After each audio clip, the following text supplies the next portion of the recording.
everyone. I'm here to talk to you a little bit about the memoir assignment that I mentioned in class. Your job is just listen to this video to become acquainted with the assignment, and then I will give you a few examples of topics that are good to choose. So you see I have in front of me on my desktop a picture of the instruction sheet, and then you see I have our D2L section open behind, and I'll remind you where the memoir assignment will be so you can look at it. So I'm not going to read through this because one of your homework assignments is to read through it, but I will kind of give you an overview. So the first thing I want to show you really quick, let me just remind myself of language that I use down here so I don't use the wrong word. Yes, so the first thing I want you to see is that I have this really cool quote. It's called an epigraph, E-P-I-G-R-A-P-H. And what it is used for, a lot of writers use them, is to sort of set up your writing with a quote from someone else, a thinker, a writer, a philosophy of some kind, a concept that you think you'll be talking about inside your essay, the document you're writing. And it kind of is something that you come back to, something you connect with in the memoir, the story of your memory, the story of the event that you're writing about. And so this is an example epigraph right here, just so you see that I'm showing you how to do an epigraph, and we will talk more about them in class on Saturday the 26th. Sorry, 25th. I have the dates wrong in my head. Nope, 26th. That's right. I can't remember if today's the 18th or the 19th, and it is the 19th. So I just gave you a little background on memoir here. Here I talk about topics. So I won't read through this, but it gives you some options for kinds of topics that you can choose. And I don't list every example possible here, so I'll let you read through those in the assignment sheet. I'll also mention that memoirs can sometimes sort of nudge you into topics that are emotionally maybe hard to deal with. I'll give you an example. I had a student last semester write a memoir about her sister's death. Her sister died when she was a little girl, and it happened at their school. And she chose to write about it. And so when I found out in class that she was writing about her sister's death, the first thing I did was check with her to make sure that she was emotionally able, and equipped to talk about it, because sometimes when you're writing about an event that was very traumatic, it can bring up some emotions that you might find surprising and then maybe hard to deal with. So I'm not asking you to shy away from potentially emotional topics, but I think you should be try to be a very thoughtful judge of your own ability to write about something that might be a little bit traumatic. And of course, memoirs, when you read a memoir in the form of an essay or even in a book, will often bring up those kinds of life experiences, because as human beings, we can't escape those kinds of things. So it's likely that some of you might choose some things that might make you have some memories that cause some very powerful emotions. So I'll just caution you to make sure, once again, that you're able to deal with those emotions if that's what you choose. But of course, your memoir does not have to be emotional or even sad or traumatic. It can be funny. It can be a funny event. I had a student also last semester write a memoir about a school experience that he remembered from like 2nd or 3rd grade. And he remembered his story was about how he cheated and got caught. And then he had to, talk with the teacher and talk with his parents at home. And he wrote it in a very comic way to sort of make fun of himself, that he thought he was such a clever young kid that he could get away with cheating, but then he got caught. So it was quite funny. So you can choose, a memoir topic that falls anywhere on that emotional spectrum, something that feels more, I keep using that word traumatic, but I think it's a good word to use because it causes some raw emotions, and then, or maybe something that's a little bit funny. And I think something that kind of falls in the middle would be something that you want to learn from, something that's happened to you and you've thought about it a little bit in your life, but it's something that keeps coming back to you and you haven't thought through it enough to understand for yourself what it means.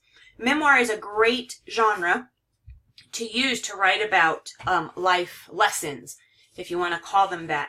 And so you might choose something that you can write about that would actually help you to process emotions and thoughts about what's happened to you in your life. And that may not be sad at all. It might be more of an empowering feeling that you get after you write the memoir.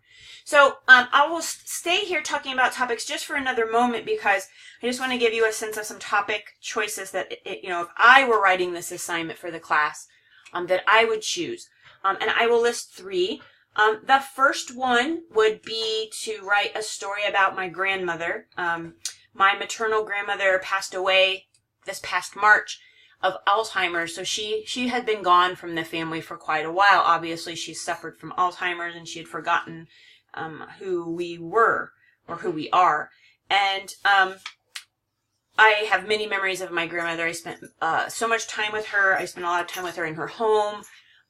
She probably is the person who taught me how to keep a house, to clean a house, to cook. So I have many memories related to that. I also traveled a lot with her as a young girl, so I could choose a specific memory. I can think of a specific camping trip that I went on with her and my grandfather that I could write my memoir about. Or I could write a story about, a memoir about spending time with her in her home. Related to cooking, she taught me how to cook. She suffered from depression at one point. I could write about that. So I would have to choose something specific. I don't want to write about all those things because my memoir will be too disconnected and won't go into enough depth. So I have to narrow my idea. If I just write down in my journal for my 3 topic ideas, grandma, I'm still going to have to narrow that to figure out what exactly I want to write about related to my grandmother, because I don't want to write about all of those things I just listed. A second topic that I can talk about very quickly is the trip that my family and I made to move to Colorado. It was quite emotional. My children were not happy that we were moving, and, not all the way. They were somewhat excited, but also hesitant to leave their friends behind. So that could be a memoir, just the experience of the move. And a third one, let me think about a third one really quick. So I have in my journal right now, grandma, moved to Colorado, and a memoir I could write related to being a teacher would be starting at Front Range, to start at a new college after teaching full-time at a different college for almost 12 years was quite eye-opening. And so this would be a memoir about my teaching and a memoir about what it's like to move from one school to another school, because they are in some ways the same, but also very different. So my topic list in my journal, and you'll write a topic list with 3 different topic ideas in your journal. My topic list now has grandma, moved to Colorado, and starting my teaching at Front Range. So those are my 3 topic ideas. In the third paragraph, I talk about what kind of writing you will do inside the memoir. And now you'll understand why we're going to be reading chapters on narration, description, and exemplification for next week. So I talk about the different ways that memoirists write to create the larger memoir. And then I talk a little bit about topics again, just to remind you, and I'll read this part that says topics for your memoir should be life moments that matter to you a lot. So I think you can tell from my talk about my 3 topics that those topics do matter a lot to me. I just have to go from the broad topic that I'm listing to something more specific about my grandmother, or the move to Colorado, or starting my teaching at Front Range.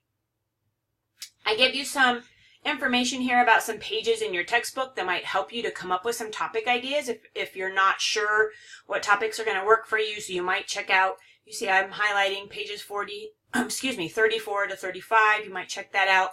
And then the last thing I'll just show you very quickly is these are the assignment requirements. We'll talk about those in class next week. And then here's sort of a timeline week by week. What are we doing in class with the memoir?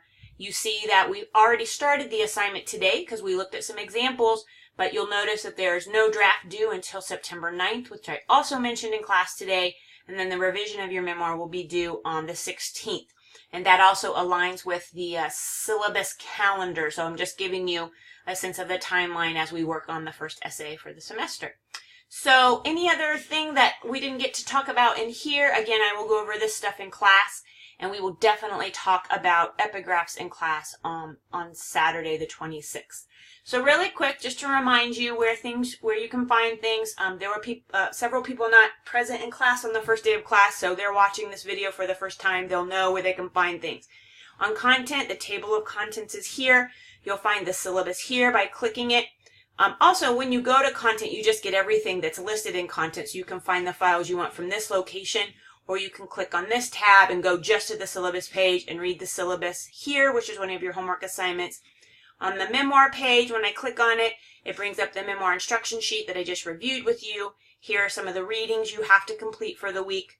Remember, there's 2 lists of example memoirs that you're picking one memoir to read from each list. One list contains 4 different memoirs you're choosing from. You'll choose one of those 4, and the second list gives you 2 memoirs, and you'll pick one from those 2. And then the ones on the screen are the PDFs that you can read on a tablet or print it out, and then the other 2 are in the textbook. And I haven't uploaded the scans for those, so I'll get those in here soon. And then here are the chapters on description, narration, and exemplification. So if you don't have your textbook yet, you have all the materials you need to do your homework. Last but not least, want to remind you there's information on the Writing Center, and then this is where the video will be when I'm done recording it, and so you'll be able to watch it from here, access it from here. All right, I think that's all I need to say about memoir, and I hope you guys have a great week. And of course, if you have any questions during the week, remember you can email me from here, the little envelope inside D2L, click internal messaging, and then my address. I'll just type it very quickly for people who aren't in class. Is bwheel27@ucourses.com, and you see as I'm typing it, the computer goes ahead and says, hey, I'm smarter than you, and here it is. And this is my address, so you click on it, put something in the subject line, whatever you're asking me about, and then type your message, and then click send. And I'll answer the emails as I receive them. For those of you who were in class and sent me the email at the end of class to practice with this email program inside D2L, I will get to those emails, respond to you by Wednesday, okay? So I hope you have a great week, and I'll see you in class on the 26th.